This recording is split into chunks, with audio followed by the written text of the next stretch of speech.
Channel देखने वाले सभी दोस्तों का एक बार फिर से हार्दिक स्वागत है। आई एम योर हेलो अध्यापक and today I have brought a question paper of session ending examination class 8 mathematics. बहुत सारे students continuously they were asking me to upload this paper, so here I am with this paper. So straight away without wasting any time we'll straight away go to the question paper. पहला क्या है? Section A, 1 mark each. If 9 is added to a number it becomes 25। कोई number है, suppose करो x है। उसमें क्या है? इफ 9 इज एडेड, अगर इसमें हम 9 ऐड करेंगे तो इट बिकम्स 25, तो इज इक्वल टू 25। तो अब देखो ये वाली इक्वेशन कहाँ पर है? First, so A is the correct option. Second is which of the following is a perfect square number. अब देखो यहाँ पर जितने भी दिए हुए हैं इनमें आप देखो, अगर किसी भी नंबर के एंड में 7, 8 और 3 आ जाता है तो वो स्क्वायर नंबर कभी नहीं बनेगा। तो स्क्वायर नंबर फिर क्या बचा? 625। ये किसका स्क्वायर है? 25। Third is the volume of a cube is of side 2a। 2a side है तो उसका वॉल्यूम क्या होगा? 2a की पावर 3। तो जब इसकी पावर 3 हो जाएगी that means 2a multiplied by 2a multiplied by 2a। तो 2 into 2 is 2 to the 4, 4 to the 8।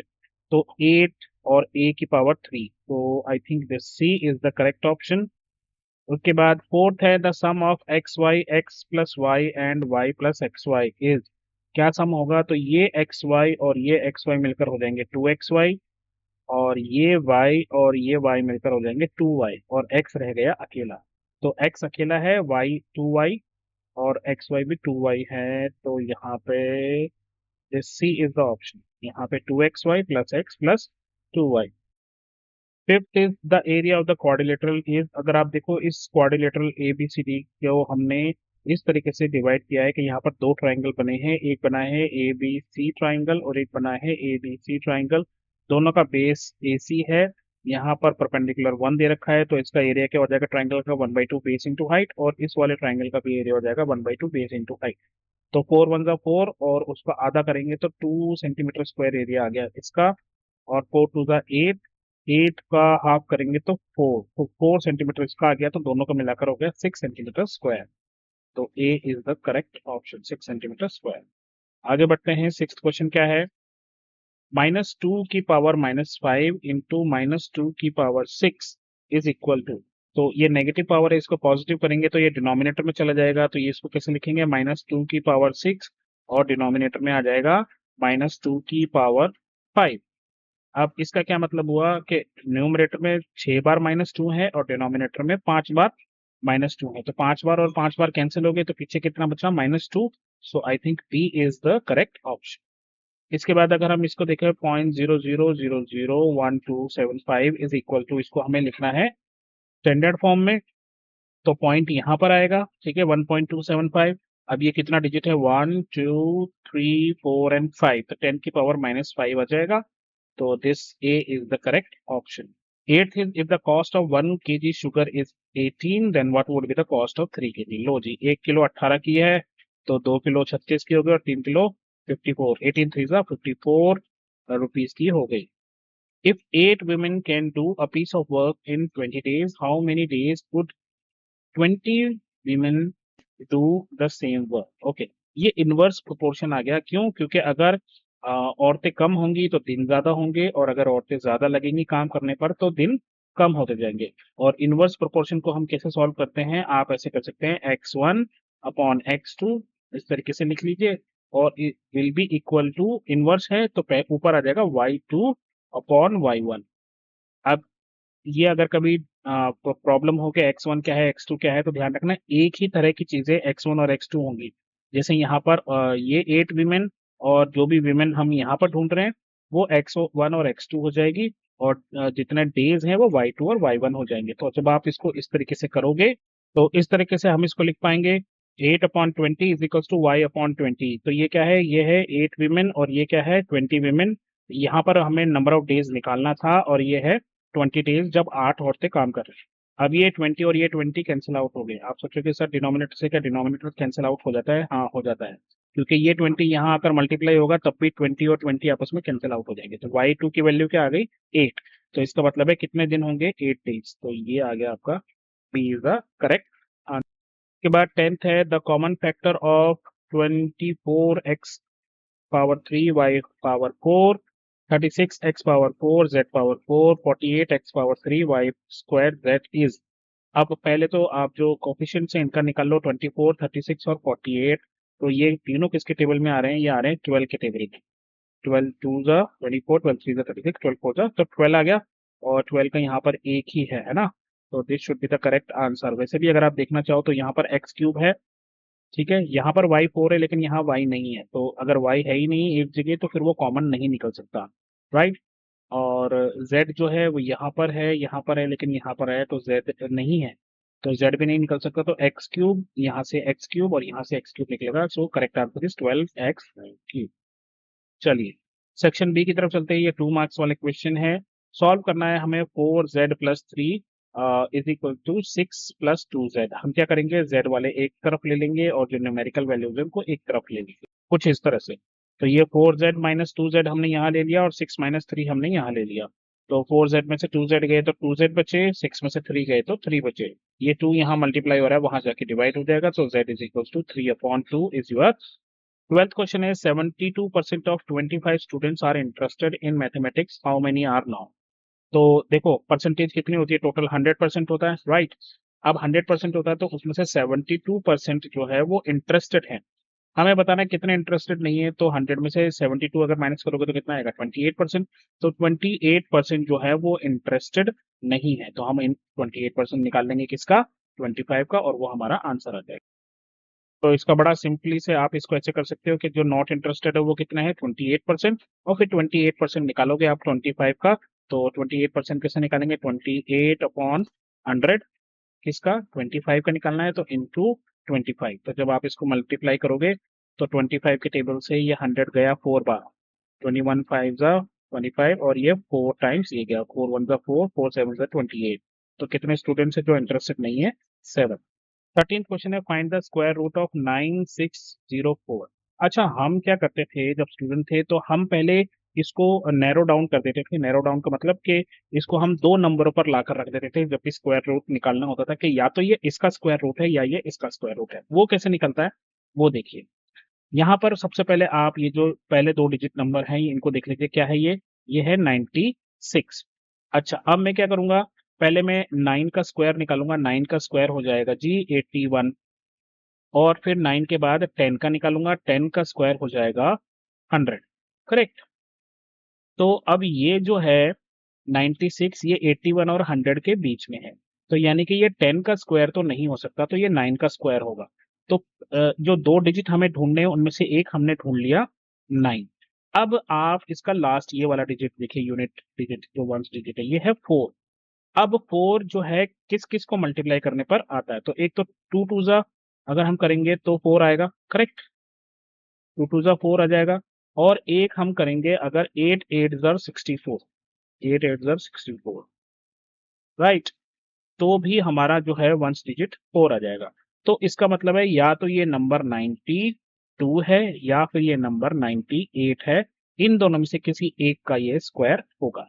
वैसे तरीका क्या है, लॉन्ग जो आपका लॉन्ग डिवीजन मेथड है उससे हम करके देखते हैं, पर आई एम श्योर आंसर इन्हीं दोनों में से कोई एक। तो ये रहा आपका लॉन्ग डिवीजन मेथड। इसमें आपको क्या करना होता है, पहले आप इस तरीके से इसको लिख लीजिए। अगर आपको नहीं आता ये मेथड तो फिर से समझ लीजिए। अब आप क्या करेंगे, इसके पेयर बनाएंगे। पेयर हमेशा पीछे से बनाते हैं, ठीक है। तो ये जैसे एक पेयर ये बन गया 0 और 4, और दूसरा पेयर बन गया 96। अब आप क्या करेंगे, यहाँ पर एक नंबर ढूंढेंगे। आपने जैसे सबसे बड़ा नंबर ढूंढेंगे, जैसे डिवाइड हम करते हैं वैसे ही। फर्क सिर्फ इतना है कि स्क्वायर नंबर होने चाहिए। जो नंबर आप यहाँ यूज करोगे वही नंबर यहाँ यूज करोगे। 9 9 जार 81, 81 आपने यहाँ लिख दिया, माइनस किया, ऊपर से आया 15 माइनस करके, फिर हमने ये 04 यहाँ पर लिख दिया। तो अब हम क्या करेंगे, इसको कर देंगे डबल, तो ये आ गया हमारा 18, ठीक है। अब हमें यहाँ पर ये जो नंबर है ये हमें ढूंढना है। कैसे ढूंढना है कि अगर आप यहाँ 8 ढूंढ रहे हो तो 8 से ही मल्टीप्लाई करोगे, 7 लिखोगे तो 7 से करोगे, 6 करोगे तो 6 से करोगे। और ये हिट एंड ट्रायल है, आपको करना ही है। अब बस ध्यान रखने वाली बात क्या है, अगर यहाँ पर 4 है तो ढूंढो के या तो ये 182 इंटू 2 होगा या फिर 188 इंटू 8 होगा, क्योंकि 8 8 जा 64 है और 2 2 जा 4 होता है, ठीक है। तो 188 को जब आप 8 से मल्टीप्लाई करोगे तो आ जाएगा 1504। तो इसका मतलब है ये 98 का स्क्वायर है, जैसा मैंने आपको बताया। 14th क्वेश्चन को देखते हैं। 14th क्वेश्चन है a rectangular paper of width 14 centimetre, मतलब एक ऐसा पेपर है। चलिए 14th क्वेश्चन देखते हैं। A rectangular paper of width 14 centimetre is rolled in along it's width and a cylinder of radius 20 centimetre is form. मतलब इस तरीके से एक पेपर था जिसकी विड्थ जो है वो है 14 सेंटीमीटर, और इसको फोल्ड किया है ऐसे सर्कल में, और एक जो है आपके लिए इस तरीके से एक सिलेंडर बना दिया है। तो इसका मतलब ये हो गया कि इस सिलेंडर की हाइट जो है वो हो गई 14 सेंटीमीटर, और इन्होंने दे रखा है कि इसका जो रेडियस बनेगा वो रेडियस इसका बनेगा कितना है रेडियस, 20 सेंटीमीटर रेडियस इसका बन रहा है। अब वो हमसे पूछ रहे हैं वॉल्यूम इसका निकालेंगे। तो वॉल्यूम क्या होता है, पाई आर स्क्वायर एच। अब पाई हमने निकाल, हमें पता ही है 22/7 है, आर कितना है 20 है, और ये कितना है, ये हाइट भी हमें दे रखी है। सिंपल फॉर्मूला रखेंगे और निकाल लेंगे। तो इस तरीके से आप लिखेंगे here r radius is 20, height is 14, pi r square h निकाला। पाई की जगह 22/7, आर स्क्वायर की जगह 20 इंटू 20 और एच की जगह 14। तो 7 1 7 7 2 14। तो फिर इसके बाद आपका क्या बचा, इसको आप मल्टीप्लाई करो 22 को 2 से, 44 को आप 400 से मल्टीप्लाई करोगे तो आपका आंसर आ जाएगा 17,600 सेंटीमीटर क्यूब। 15th क्वेश्चन है फाइंड -4 की पावर -3 इंटू 5 की पावर -3 इंटू 5 की पावर -3। तो आई एम श्योर आपने ये फॉर्मूला भी पढ़ा होगा। अगर ए की पावर m है और b की भी पावर m है तो ए बी की पावर m बन जाती है। तो यहाँ पर हम क्या करेंगे, हम इन सभी को मल्टीप्लाई कर देंगे और फिर उसकी पावर जो है -3 सेम हो जाएगी। तो 4 5 जार 20 होते हैं और 20 5 जार 100 होते हैं, राइट। 100 हो गए, और माइनस प्लस हो गया, तो इसका मतलब है ये हो गए 100 की पावर कितना हो जाएगा, -3। अब -3 की पावर को हमें पॉजिटिव 3 करना पड़ेगा, तो हम इसको नीचे की तरफ ले जाएंगे। तो ये किसके बराबर आ जाएगा, इसको हम लिख सकते हैं 1/100 की पावर 3। तो 100 की पावर 3 का मतलब हो गया कि यहाँ पर 3 बार जो है 100 आ रहे हैं। तो इसको हम कैसे करेंगे, इसको हम फाइनली ऐसे लिख सकते हैं कि ये एक 100, ये 200 और ये 300। तो that should be your answer. Sixth है, 6 pipes are required to fill a tank in 1 hour 20 minutes, यानी कि 80 मिनट्स में इसको भर रहे हैं। How long will it take only for 5 pipes. अब ये भी जो है इनवर्स प्रोपोर्शन है। इनवर्स क्यों है ये, अगर 6 पाइप होंगे तो जल्दी भरेगा, 5 पाइप होंगे तो कम भरेगा। मतलब अगर पाइप बढ़ रहे हैं तो टाइम जो है वो घट रहा है, और अगर पाइप घट रहे हैं तो टाइम बढ़ रहा है। तो ये भी इनवर्स प्रोपोर्शन का क्वेश्चन है। आइए इसको भी देखते हैं। तो it is an example of inverse proportion x. तो वही फॉर्मूला आ गया एक्स अपॉन। तो इनवर्स प्रोपोर्शन के लिए हम वापस से वही लिखेंगे x1/x2 is equal to y2/y1। तो मैंने ये वैल्यूज यहाँ रख दी है, x1 यहाँ, x2 यहाँ, y2 हमें ढूंढना है और y1 यहाँ पे। अब ये 80 यहाँ चला जाएगा और हम इसको लिख पाएंगे 80 into 6/5 is equal to y2। तो ये जो है ये चला जाएगा 5 और 80 जाएगा 16, 16 5 और 80। तो फिर 16 को 6 से मल्टीप्लाई करेंगे, कितना आएगा 96 minute, and that is your answer. चलिए सेक्शन सी की तरफ बढ़ते हैं। 3 marks question, solve the equation 3 bracket 5z-7 - 2 bracket 9z-11 is equal to 4 8z-13 - 17। तो पहले हम इन ब्रैकेट को सॉल्व कर लेंगे और फिर हम z वाली टर्म्स एक तरफ रख लेंगे और जितनी भी बाकी की टर्म्स है वो दूसरी तरफ रख। तो जब मल्टीप्लाई करेंगे ये आएगा 3 5 15z, ये हो जाएगा -21, ये हो जाएगा 18z, और ये हो जाएगा माइनस और माइनस प्लस 22, और ये हो जाएगा 4 8 32z, और ये 4 13 से मल्टीप्लाई होगा माइनस में 52, और ये -17 एज इट इज रह जाएगा। तो कुछ इस तरीके से ये हो जाएगा खुल के। अब हम क्या करेंगे, z वाली टर्म्स एक तरफ ले लेंगे और बाकी के सब टर्म्स एक तरफ ले लेंगे। तो 15 में से 18z चले गए तो -3z बचा, और ये -3z जब उधर जाएगा तो प्लस का 3z हो जाएगा। तो 32 और 3 कितने हो गए 35z, और बाकी की जब भी सभी टर्म्स को आप माइनस प्लस करोगे तो ये -70 आएगा, और z की वैल्यू जो है वो 2 आ जाएगी। 18th क्वेश्चन है find the greatest 4 digit number which is a perfect square. Okay, अब मैं इसको कई तरीकों से सॉल्व कर सकता हूँ। एक तरीका ये भी हो सकता है कि जो कि जो 100 का स्क्वायर है वो जो है वो बन जाएगा यू नो 10000। अब ये 5 डिजिट का हो गया तो ये नंबर तो नहीं हो सकता। अब 100 से कम क्या होता है 99। तो मैं 99 का स्क्वायर निकालूंगा और वो जो भी आएगा वही अब आप अगर देखोगे तो जो भी नंबर आएगा वही 4 डिजिट नंबर होगा सबसे बड़ा, जो कि परफेक्ट स्क्वायर होगा। यहाँ पर जो तरीका अपनाया है वो क्या है कि हमने सबसे बड़ा 4 डिजिट नंबर ले लिया 9999 और फिर उसको लॉन्ग डिवीजन मेथड से 9 9 जार 81 और 99 में से 81 गए तो 18 बचा, ऊपर से 99 उतार लिया और 189 को जब 9 से मल्टीप्लाई करेंगे तो वो आएगा 1701। तो हमारा रिमाइंडर कितना बचा? रिमाइंडर बचा हमारा 198। इस रिमाइंडर को इन्होंने क्या किया है 9999 में से माइनस कर दिया, तो जो नंबर आया है वो है 9801 और ये 99 का स्क्वायर ही है।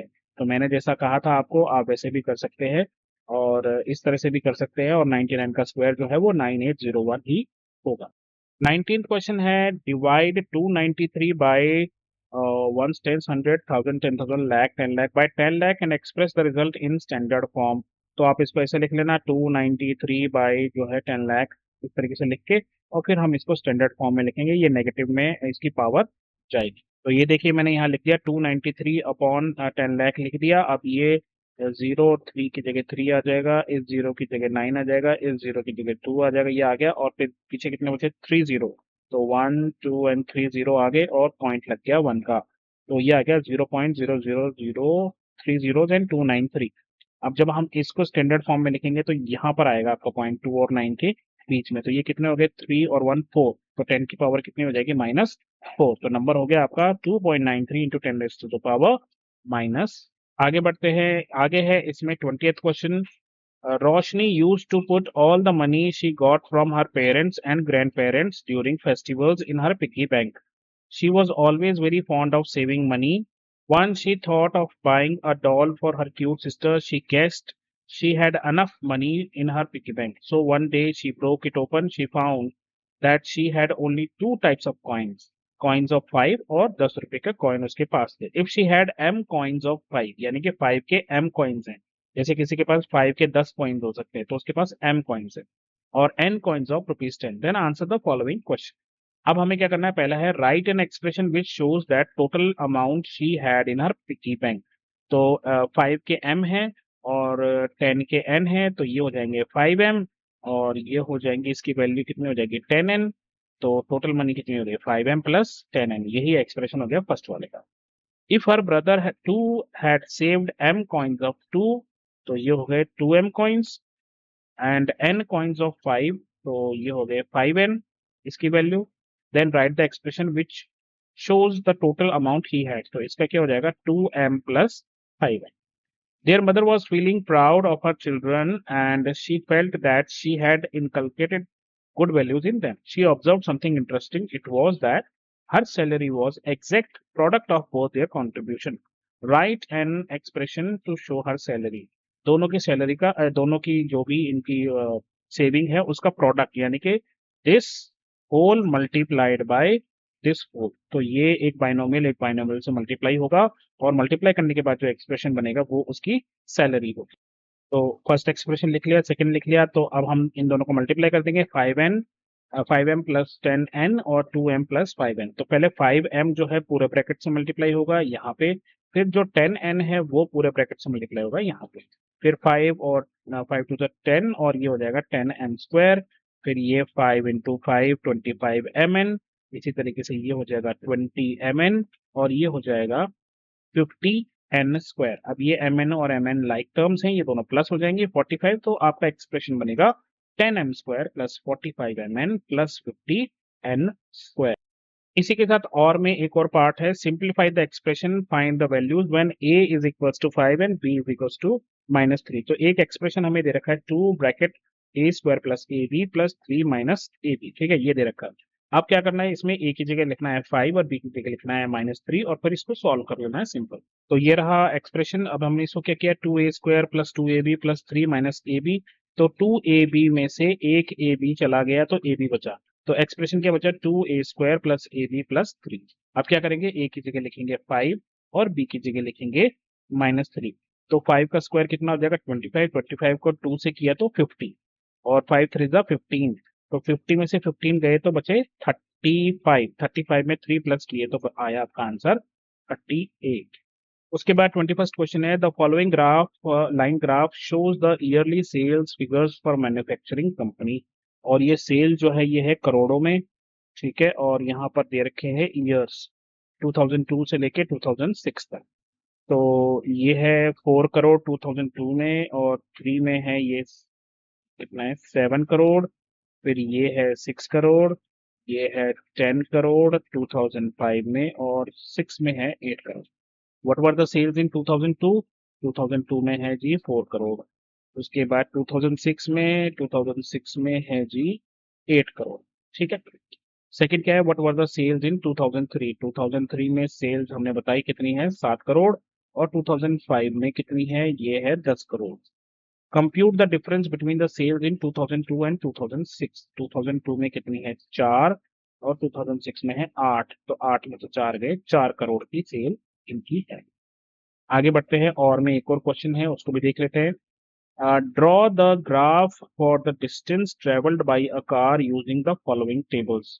आवर्स क्या है 6 AM, 7 AM, 8 AM और 9 AM, और ये कितना है डिस्टेंस 40 किलोमीटर, 80 किलोमीटर, 120 किलोमीटर और 160 किलोमीटर। तो how much distance the car did the car cover during period 7:30 to 8 AM, हमें यह बताना है। पहले इसका ग्राफ बनाते हैं फिर आपको इस क्वेश्चन का आंसर समझ।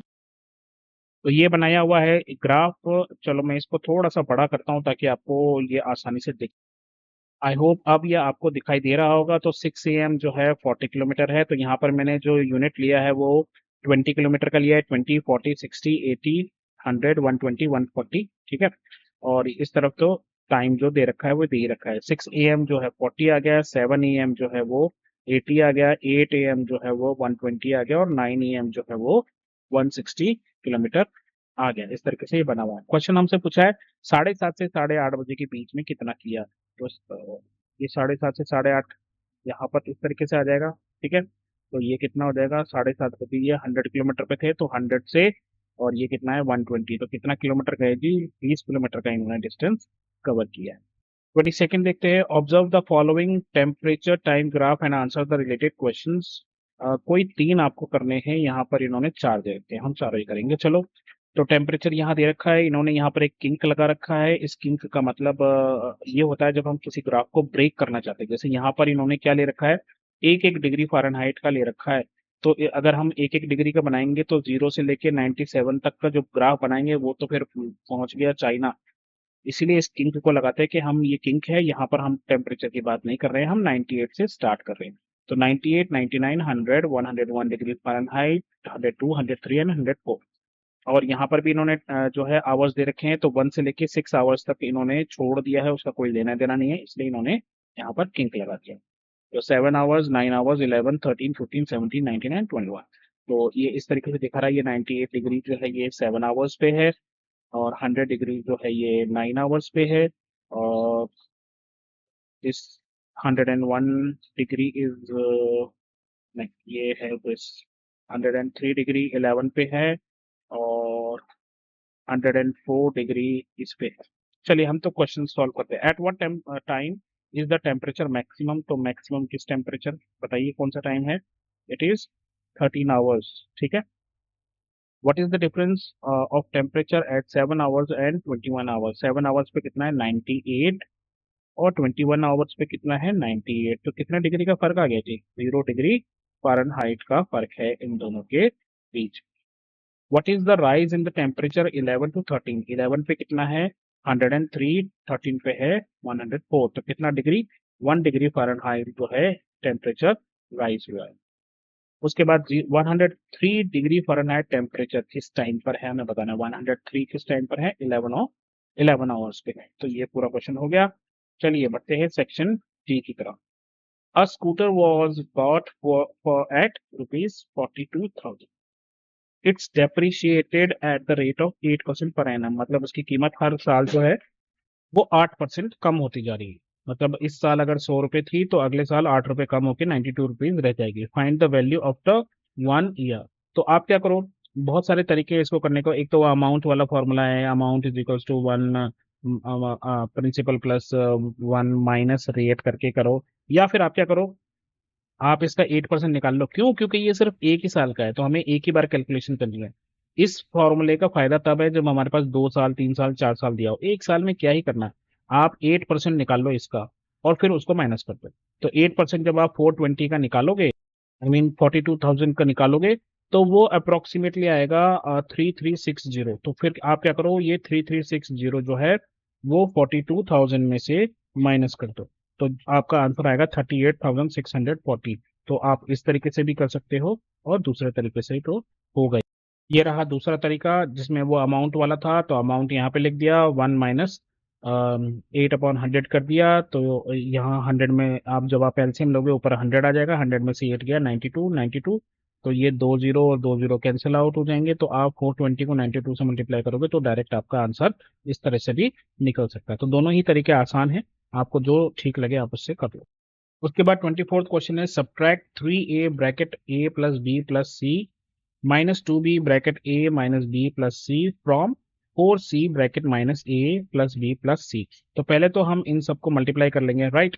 तो और माइनस इसमें से करना है, तो पहले इस टर्म को लिखेंगे, उसके बाद इस पूरे को इस तरीके से ब्रैकेट में लेके और इसके आगे माइनस लगा देंगे। तो this minus this whole bracket will be the solution.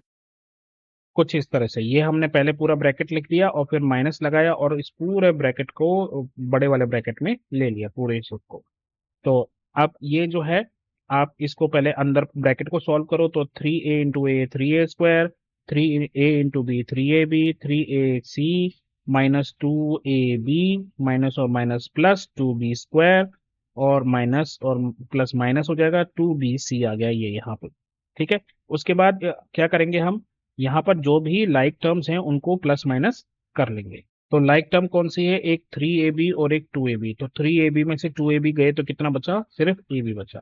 अब हम क्या करेंगे, अगले स्टेप में ये माइनस अंदर ले जाएंगे, तो जो पॉजिटिव टर्म है वो नेगेटिव हो जाएगी और जो नेगेटिव टर्म है वो पॉजिटिव हो जाएगी, और हमने इस वाले ब्रैकेट को ओपन कर दिया। तो ये हो जाएगा -4ac माइनस 4bc माइनस 4, ये हो जाएगा +4c²। ठीक है। अब क्या किया, कुछ नहीं, जो लाइक टर्म्स है उनको प्लस माइनस करके और हमने डायरेक्ट आंसर निकाल दिया।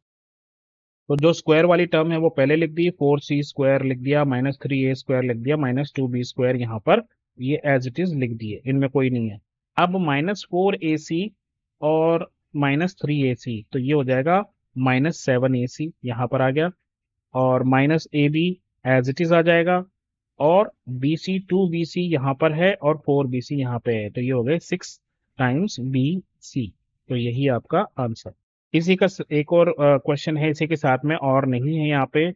सिंप्लीफाई करना है, 3y bracket 2y minus 7 minus 3 bracket y minus 4 minus 63 को किसके लिए, y की वैल्यू दे रखी है उन्होंने -2, और इसी का सेकंड पार्ट है x माइनस 3 प्लस 2, इसको किसके लिए करना है, x इज इक्वल टू 1 के लिए। तो ये कैसे हो जाएगा, पहले ये हम इसको मल्टीप्लाई करेंगे, 3 टू द 6 और 6y² हो जाएगा, और ये -21y हो जाएगा, ये हो जाएगा -3y, और ये हो जाएगा +12 और -63। ऐसे ये लिख दिया हमने यहाँ पे। अब हम इसको थोड़ा सा सॉल्व कर लेंगे। तो सॉल्व कैसे करेंगे हम इसको, हमने क्या किया, y की वैल्यू कितनी है, हमने देख लिया, y की value is equal to y is -2 है, -2 हम हर जगह -2 रखेंगे, तो y² की जगह -2 का स्क्वायर होगा, तो -2 का स्क्वायर कितना हो जाएगा, -2 इंटू -2 इज 4। यहाँ पर ये -2 आएगा तो माइनस माइनस प्लस हो जाएंगे क्योंकि 21 के आगे माइनस है, तो -21 इंटू -2 इज 24। ठीक है। उसके बाद जब हम 3y की बात करेंगे तो 3y जो हो जाएगा, ये सॉल्यूशन थोड़ा रॉन्ग है, इसको छोड़ दीजिए। यहाँ पर देखिए, तो ये 6 इंटू 4 हो गया यहाँ पर, और -21 को -2 से किया तो ये 42 प्लस का आ जाएगा। यहाँ -3 into -2 is minus minus plus, 3 to the 6 आ गया, ये 12 एज इट इज आ गया, और -63 यहाँ पर आ गया। अब यहाँ पर आप देखिए कि ये पूरा जो है ये 84 के बराबर आ जाएगा। आप इसको प्लस करके देखना, 84 में से जब 63 आप माइनस करेंगे तो आपका आंसर आ जाएगा 21, और 21 आंसर यहाँ भी आया, बट ये थोड़ा सा बीच में थोड़ा सा इसमें इशू है, इसलिए आप इसको इस तरीके से कीजिए। जहां तक सवाल है इसके बी पार्ट का, तो x minus three plus two का है, x is equals to one, तो हम x की जगह सीधा वन लिख देंगे, तो ये हो जाएगा one minus three plus to. तो इसका आंसर कितना आ जाएगा? ये टू और वन मिलकर थ्री हो गए, थ्री में से थ्री गए, तो इसका आंसर कितना आ जाएगा? Zero. So this answer is equals to zero. आगे बढ़ते हैं, आगे क्वेश्चन है इसका, draw the graphs for the following and state whether it is a linear graph. Linear graph कौन सा होता है? जो इस तरीके से बिल्कुल सीधा चलता है, ठीक है ना, वो लीनियर ग्राफ होता है।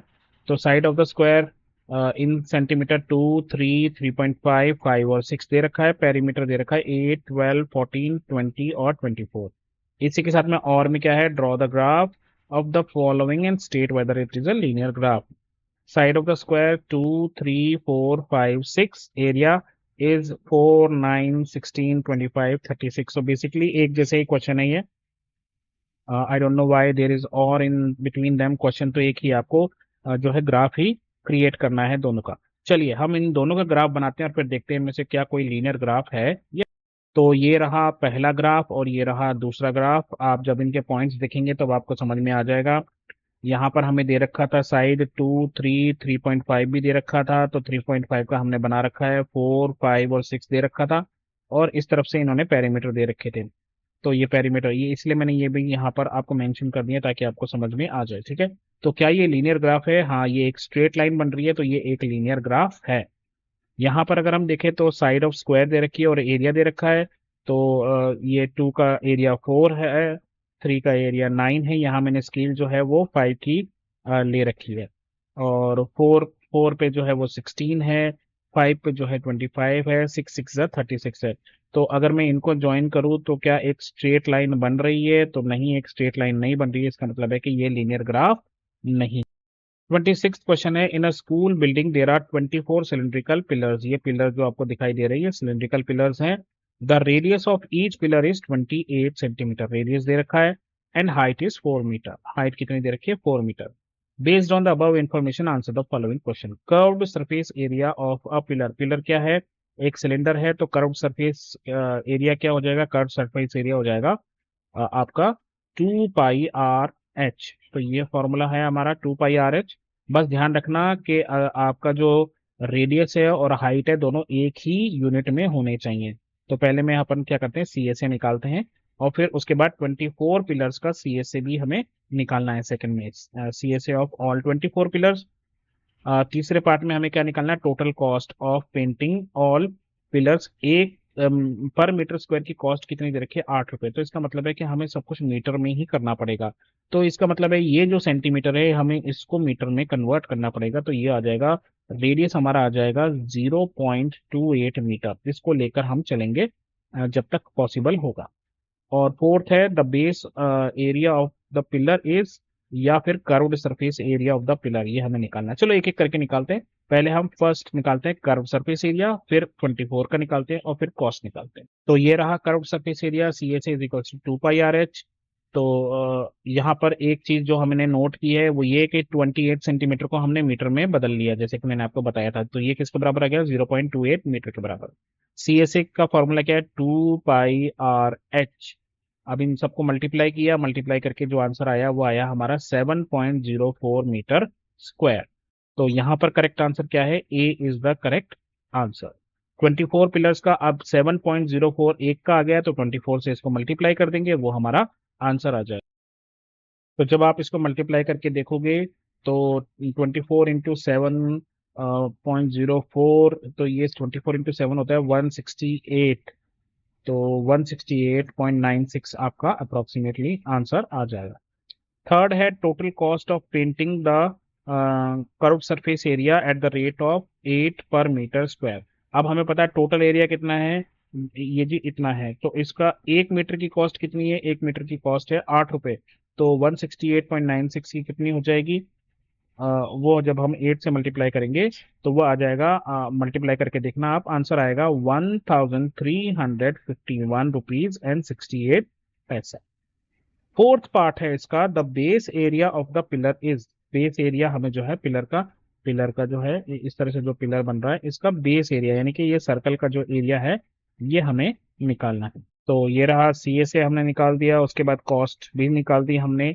अब हम बात कर रहे हैं बेस एरिया। तो बेस एरिया क्या है, किस फॉर्म में है, वो सर्कल के फॉर्म में है। तो हमने उसको क्या लिखा, पाई आर स्क्वायर। तो पाई की जगह क्या ले लिया, 22/7, और आर स्क्वायर की जगह क्या ले लिया हमने, 0.28 स्क्वायर। आप चाहो तो सीधा 28 सेंटीमीटर स्क्वायर भी ले सकते हो, 28 सेंटीमीटर भी ले सकते हो, ठीक है। तो जब आप 28 सेंटीमीटर लेकर इसको करोगे तो आपका सीधा आंसर आ जाएगा 2464 सेंटीमीटर। तो आंसर आ गया आपका 2464 सेंटीमीटर स्क्वायर। इसी का और पार्ट है, या तो ये करना था या ये करना था, curve surface area of the pillar in centimetre. तो अभी हमने यहाँ पर जो है ये मीटर में निकाला था, 7.04 मीटर स्क्वायर। अब हमें उसको सेंटीमीटर में निकालना है। तो हमें पता है कि 1 मीटर में 100 सेंटीमीटर होते हैं। तो हम, और 1 मीटर स्क्वायर में, यानी कि मीटर इंटू मीटर में, सेंटीमीटर इंटू सेंटीमीटर, यानी कि 100 इंटू 100, यानी कि 10,000 सेंटीमीटर स्क्वायर होते हैं। तो हम क्या करेंगे, 7.04 को 10,000 से मल्टीप्लाई करेंगे, and that will be 70,400 centimetre. लेकिन 70,400 तो यहाँ कहीं भी नहीं है, so the correct answer is none of these. चलिए फटाफट आगे बढ़ेंगे। क्वेश्चन क्या है, we have a floor and a carpet of the dimensions given below. तो यहाँ पर ये जो दे रखा है, इसकी साइड है स्क्वायर की 4p+6, ये इसकी डायमेंशन है। तो इसका एरिया क्या हो जाएगा, इसका एरिया हो जाएगा साइड स्क्वायर, यानी कि 4p+6 का स्क्वायर। तो इसका भी निकाल लेंगे हम। और ये एक रेक्टेंगुलर की फॉर्म में है, तो वो क्या होता है, लेंथ इनटू ब्रेड। तो इसका मतलब ये है कि यहाँ पर ये जो लेंथ दे रखी है वो है 6p+9, और इसकी जो विड्थ दे रखी है वो है 2p+5। तो 2p+5, ये इस तरीके से मल्टीप्लाई करेंगे। फिर इसके बाद कुछ क्वेश्चंस है, find the area of the floor, तो वो यहाँ निकल जाएगा। Find the area of carpet, वो यहाँ पे निकल जाएगा। Find the area of floor not carpeted, तो अगर अपन इसको इसके ऊपर रखेंगे और इस तरीके से ये इसको कवर कर रहा है, तो जो जगह बच जाएगी उसका एरिया हमें निकालना है। तो हम क्या करेंगे, इस टोटल एरिया में से इस एरिया को माइनस कर देंगे, तो पीछे जो बचेगा वो अनकारपेटेड एरिया बचेगा। और फिर लास्ट में आपको जो एक्सप्रेशन मिलेगा उसको आपको फैक्टराइज करना है। चलिए एरिया निकालते हैं। एरिया क्या होता है, साइड स्क्वायर। तो एरिया किसके बराबर हो जाएगा, 4p+6 का स्क्वायर निकालना है हमें, ठीक है। तो हम क्या करेंगे, ये a+b का होल स्क्वायर बन जाएगा, a² + b² + 2ab।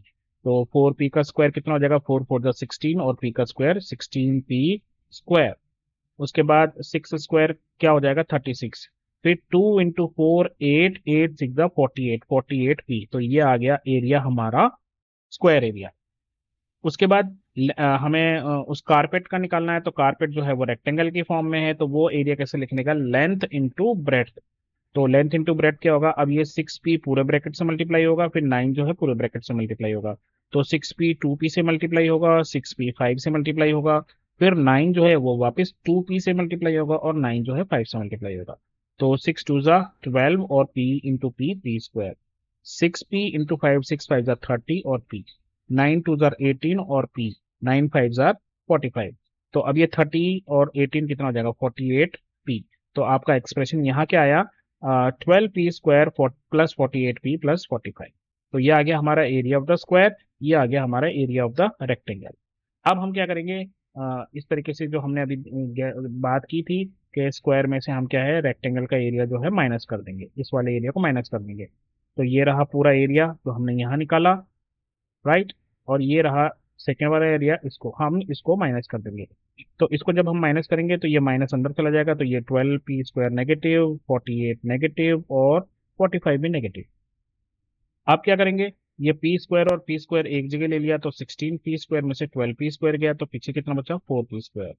48p और 48p एक जगह किया, इसका आंसर आ गया 0, और 36 में से 45 गया तो आंसर आया -9। तो आपका आंसर क्या आया, 4p² - 9। अब आप इसको फैक्टराइज करोगे, फैक्टराइज कैसे करोगे, आप देखो ये फॉर्मूला बन रहा है a² - b² का। a² - b² किसके बराबर होता है, a - b × a+b।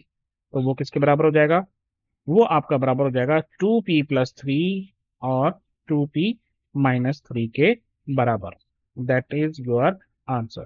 तो मेरी तरफ से बस दोस्तों इतना ही। अपना ध्यान रखें, मम्मी पापा का कहना, और जब भी कोई ज़रूरत हो तो नॉक कीजिए और बोलिए हेलो अध्यापक, take care, bye bye, have fun.